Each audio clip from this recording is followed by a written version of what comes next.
Simple Mobile Error 15 is a common activation or provisioning issue.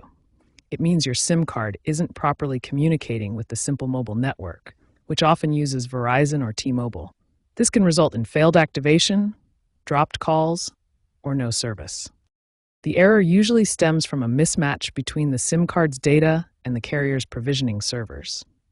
Common symptoms include SIM not recognized or persistent no service messages, especially after activation or plan renewal. Let's walk through some fixes for Error 15.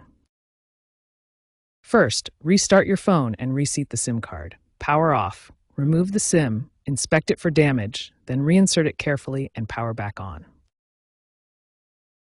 Next, perform a network reset.